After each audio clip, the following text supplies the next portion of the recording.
कि हे शौनकादि ऋषियों,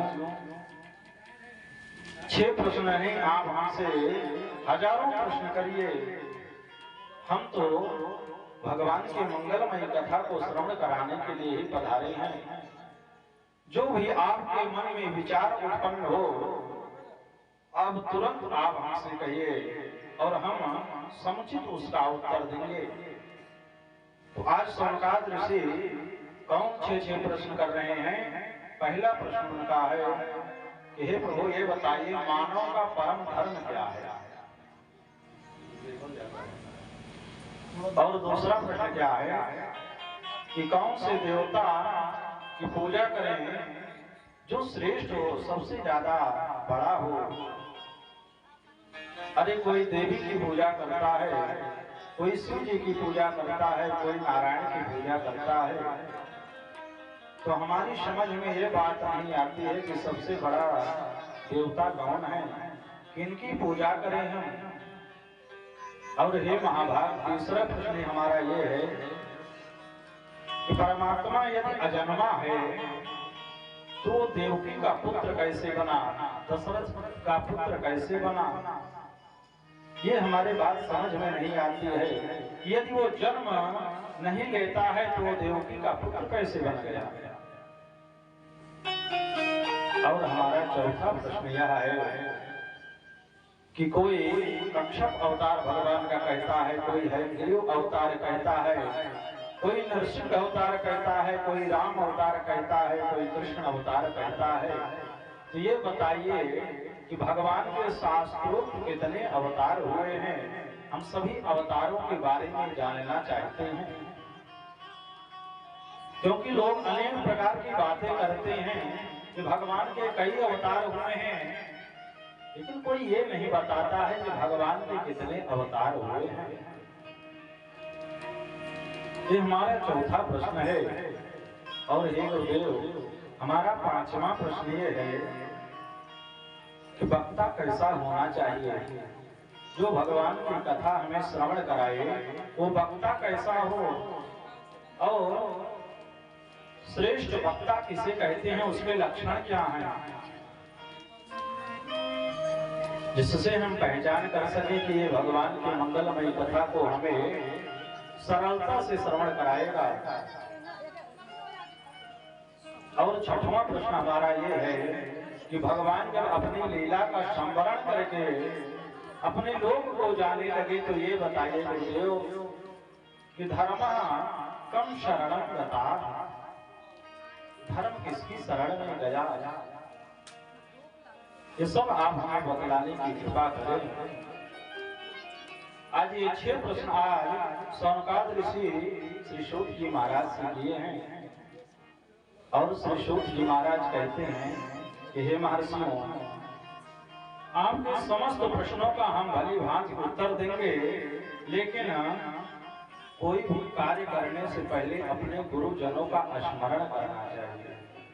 अपने माता पिता, अपने गुरुदेव भगवान, अपने इष्ट का स्मरण करना चाहिए, तब उस कार्य को प्रारंभ करना चाहिए। तो आज श्री सूत जी महाराज के गुरुदेव कौन हैं? श्री सुखदेव जी महाराज। और सूत जी महाराज आज अपने गुरुदेव का ध्यान कर रहे हैं। यं प्रव्रजन्तमनुपेतमपेतकृत्या द्वैपायनो विरहकातरया जुहाव पुत्रेति तन्मयतया तरवोऽभिनेदुः तं सर्वभूतहृदया मुनिमानतोऽस्मि।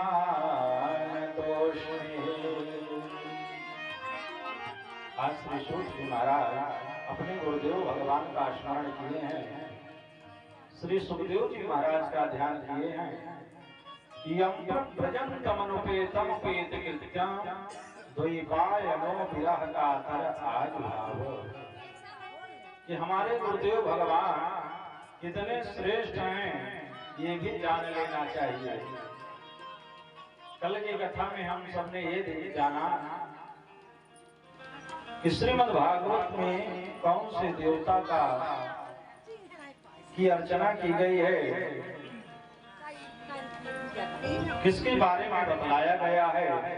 और आज ये भी हम सब जानना चाहते हैं, जान लेना चाहिए कि भागवत भगवान के जो वक्ता हैं श्री सुखदेव जी महाराज कितने बड़े त्यागी हैं, कितने बड़े परोपकारी हैं, उनका जीवन कैसा है। जिन्होंने राजा परीक्षित को कथा श्रवण कराया था, उनका जीवन कैसा है, उनका त्याग कैसा है, ये सब बातें आज श्री सूत जी महाराज बताते हैं। सुखदेव भगवान कैसे थे, यम ब्रजंत मन प्रेतम प्रेत कृत्यम। जन्म लेने के बाद ही तुरंत नालक छेदन भी नहीं हुआ था, छोटी सी अवस्था थी और तुरंत वन को की ओर चल पड़े थे। छोटी सी अवस्था है, वन की ओर चले गए हैं। व्यास जी के पुत्र हैं, व्यास जी परेशान हो जाते हैं, व्याकुल हो जाते हैं कि इतने दिनों के बाद तो हमें पुत्र की प्राप्ति हुई है, और जब पुत्र की प्राप्ति हुई है तो ये सीधे वन की ओर जा रहा है। अरे 9 महीने में नहीं, सुखदेव भगवान का जन्म कितने महीने पे हुआ था जानते हैं? महीनों में नहीं भैया, 12 वर्ष पर हुआ था। 12 वर्ष अपनी मैया के गर्भ में रहे थे सुखदेव भगवान। कि बरह बरस पैदा हुए नरा लपेटे अंग, भूमि गिरत वन भाग चले, लगे व्यास मुनि संग। तो तरु तरुणी उत्तर दियो, जब हो जाए हरि नाम। ऐसे श्री सुखदेव को मेरा बारंबार प्रणाम। ऐसे श्री सुखदेव को बारंबार प्रणाम। बोलिए सुखदेव भगवान की जय। आवाज समझ में आ रही है ना? ठीक है, समझ में आ रहा है ना? तो श्री सूत जी महाराज कहते हैं कि महर्षियों, 12 वर्ष पर आज सुखदेव भगवान का जन्म हुआ है, और ऐसे वो आए भी नहीं। 12 वर्ष व्यतीत होने पर भी एक दिन क्या हुआ कि महर्षि कृष्ण द्वैपायन वेद व्यास जी जो उनके पिता हैं बहुत व्याकुल हो जाते हैं कि बताइए कि आज 12 वर्ष व्यतीत हो चुका है और हमारा पुत्र है, ये गर्भ से बाहर नहीं आना चाहता है, क्या करूं? तो समझ में नहीं आता है। तब क्या करते हैं व्यास जी कि पुत्र पुत्र पुत्र पुकारने लगते हैं, और भगवान की कृपा होती है। अंदर से ही श्री सुखदेव जी महाराज कहते हैं कि पिताजी, मैं गर्भ से बाहर नहीं आऊंगा। व्यास जी ने कहा, बेटा बाहर क्यों नहीं आओगे? क्या बात है जिसके कारण तुम बाहर नहीं आओगे? अरे बाहर नहीं आओगे तो संसार वालों को शिक्षा कौन देगा? कौन उनको धर्म के बारे में बतलाएगा? कौन ज्ञान देगा? तुम बाहर चले आओ, इस धराधाम पर चले आओ, इस मृत्यु लोक पर चले आओ। लेकिन सुखदेव जी महाराज मान नहीं रहे हैं और कह क्या रहे हैं अपने पिताजी से कि मैं तो अब गर्भ से बाहर कभी न आऊंगा, दुर्घन श्याम के चरणों से नहीं जाऊंगा, दुर्घन श्याम के चरणों से नहीं जाऊंगा। मैं तो अब गर्भ से बाहर कभी न आऊंगा, मैं तो अब गर्भ से बाहर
सुखदेव जी महाराज क्या कहते हैं कि मैं तो अब गर्भ से बाहर कभी न आऊंगा और दूर घनश्याम के चरणों से नहीं जाऊंगा। हे पिताजी, अब मैं गर्भ से बाहर कभी नहीं आऊंगा। क्यों नहीं आऊंगा? क्योंकि गर्भ में बालक को, बच्चे को भगवान के दर्शन प्रतिदिन होते रहते हैं भैया। गर्भ में कौन रक्षा करता है? जीव की वही परमात्मा रक्षा करता है। जो मैया खाती है वही बच्चे को प्राप्त होता है, उसी से उसका पालन पोषण होता रहता है। ये सब करने वाला कौन है? ये सब करने वाला तो वही परमात्मा है ना।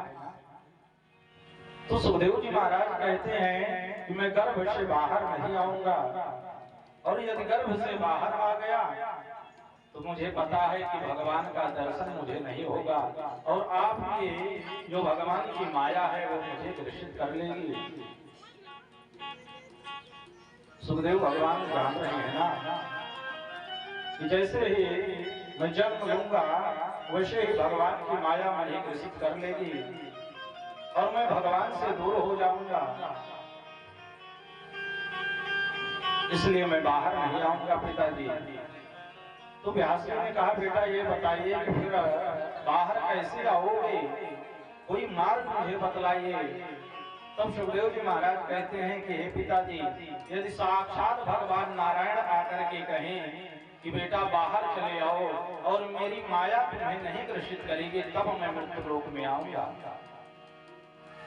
अब तो व्यास जी बड़े प्रसन्न हो गए। चलिए कोई बात नहीं है, कोई तो मार्ग निकला और मेरी बात भगवान बिल्कुल नहीं टालेंगे। आज व्यास जी भगवान का स्मरण करते हैं, भगवान नारायण प्रकट होते हैं और कहते हैं कि हे पुत्र, तुम बाहर चले आओ और मेरी माया कभी तुम्हें लिप्त नहीं करेगी, मेरी माया में तुम कभी नहीं फंसोगे। ये मेरा आशीर्वाद है, मेरा वचन है।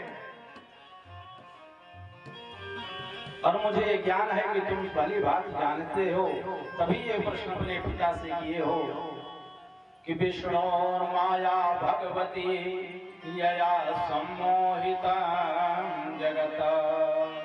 भगवान विष्णु की माया अर्थात मेरी माया सभी जगत को मोहित करके रखी है, इससे कोई बच नहीं पाता है भैया। प्रातः स्मरणीय पूज्यपाद गोस्वामी तुलसीदास जी महाराज ने कहा है ना कि भूमि गिरत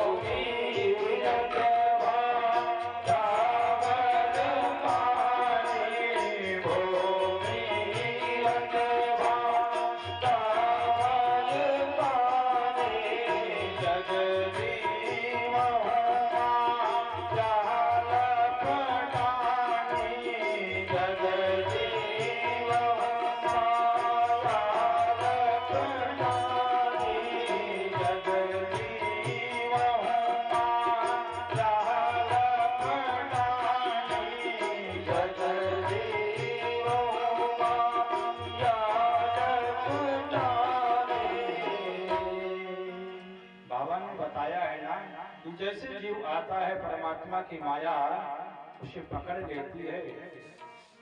और आज तो सुखदेव जी के लिए भगवान साक्षात प्रकट हो गए और कह दिए कि मैं मेरी माया कभी तुम्हें पकड़ेगी नहीं और तुम स्मृत लोक पर आओ, इस धरा धाम पर आओ। और आज जैसे ही सुखदेव जी आते हैं तो माया ग्रसित नहीं की है, माया का कोई प्रभाव नहीं है। जब माया का प्रभाव नहीं है तो विरक्त हैं, वैष्णव हैं, उनके अंदर त्याग है। जैसे ही जन्म ले वन की ओर भाग चले हैं। अब तो व्यास जी बड़े दुखी हैं कि एक तो जन्म नहीं हो रहा था, जन्म हुआ तो वन की ओर चल दिए हैं। और जब वन की ओर जा रहे हैं तो व्यास जी बेटा बेटा कहते हुए पीछे पीछे जा रहे थे। तब सुखदेव जी महाराज नहीं लौटे और जो वृक्ष थे, नदियां थी, तालाब थे, पहाड़ थे, वृक्षों ने उत्तर दिया कि हे सुखदेव, हे व्यास जी, तरु तरुणी उत्तर दियो और जब पहुंचाई हरि नाम। तरु तरुणी उत्तर दियो, यहाँ पर क्या लिखा गया? बोले तरु तरुणी उत्तर दियो। पेड़ों और तालाबों ने व्यास जी को उत्तर दिया। क्या उत्तर दिया? ये तो श्रीमद् भागवत में सज्जनों नहीं लिखा गया है, लेकिन इतना जरूर लिखा गया है कि वृक्षों ने व्यास जी को उत्तर दिया। अब क्या उत्तर दिया? हमारी बुद्धि के अनुसार तो यही लग रहा है कि वृक्षों ने कहा होगा कि हे व्यास जी, ये बताइए, अरे आप एक पुत्र के लिए इतने परेशान हैं और हमें देखिए, हमारे तो हजारों पुत्रों को इन समाज के लोग, हमारे तो बच्चे छोटे छोटे रहते हैं, कोमल रहते हैं, लेकिन ये लोग आते हैं डंडे से, पत्थर से मार मार करके हमारे बच्चों को हमसे दूर कर देते हैं। हम कुछ बोलते नहीं हैं, परेशान भी नहीं होते हैं। और आप, अरे आप तो संत हैं और संत का तो जीवन जो है समाज के कल्याण के लिए होता है। और एक पुत्र यदि हुआ है तो उसको भी आप समाज के कल्याण के लिए नहीं दे पा रहे हैं। और हमारे तो हजारों पुत्र चले जाते हैं, छोटी सी अवस्था में ही छोड़ करके चले जाते हैं। सज्जनों, वृक्षों के पुत्र कौन हैं? वृक्षों के फल ही तो उनके पुत्र हैं। और छोटे छोटे जब फल होते हैं तो हमारे बच्चे और सभी लोग जाते हैं, समाज के लोग डंडे से, पत्थर से मार करके उस फल को उस वृक्ष से अलग कर देते हैं। लेकिन वृक्ष कभी क्या कुछ कहते हैं हमें फल देते हैं, छाया देते हैं, हम उनको काट डालते हैं, नष्ट कर दे रहे हैं, लेकिन वृक्ष को भी कुछ कहते नहीं, क्योंकि उनका भी जीवन संत के समान है। भैया, संत और साधु का स्वभाव होता है,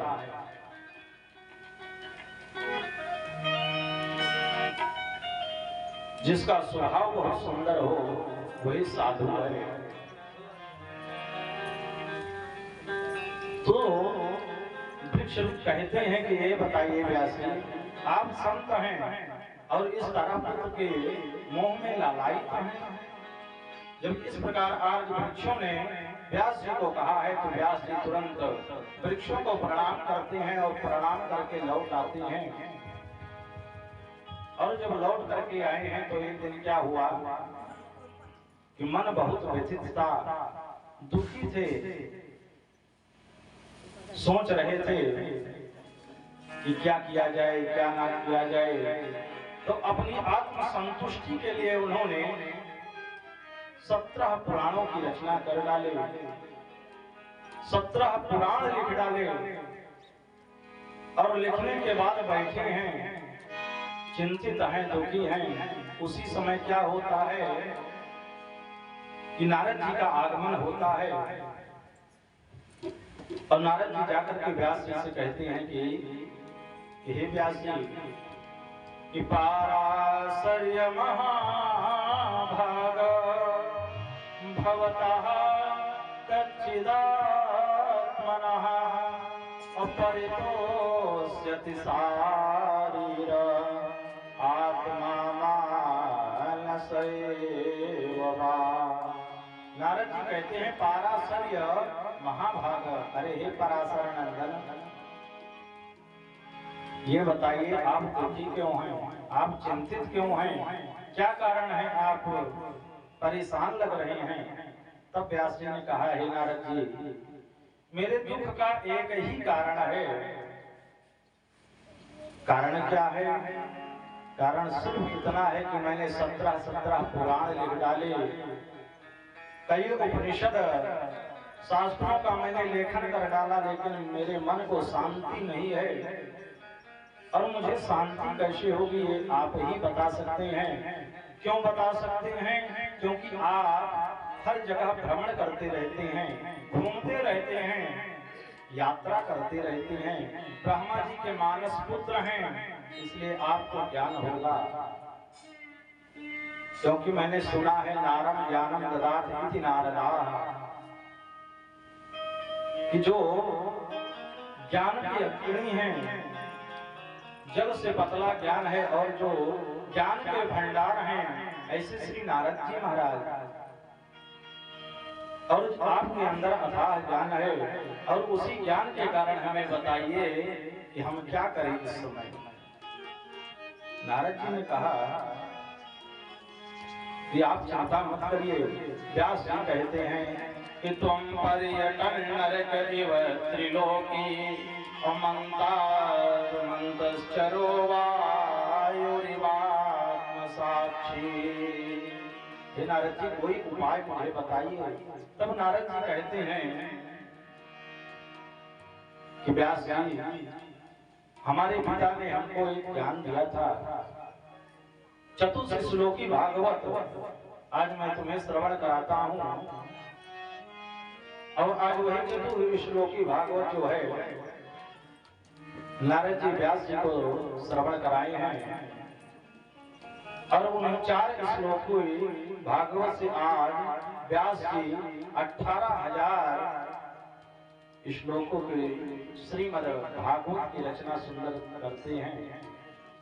18,000 श्लोक की श्रीमद् भागवत की रचना हो गई है। 18 पुराण हो चुके हैं, लेकिन श्रीमद् भागवत की जो रचना है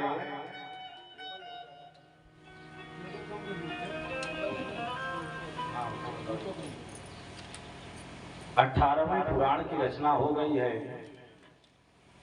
लेकिन क्या किया जाए, किसे श्रवण कराया जाए, अब बात समझ में नहीं आ रही है। क्योंकि इतना श्रेष्ठ पुराण है, अब इसे सुनाने वाला भी कोई अच्छा ही श्रोता होना चाहिए। यदि कथा अच्छी है तो श्रोता भी अच्छा होना चाहिए, प्रखर बुद्धि का होना चाहिए। क्योंकि उस विद्या को उस व्यक्ति को नहीं दिया जाता है जो अल्प बुद्धि का हो।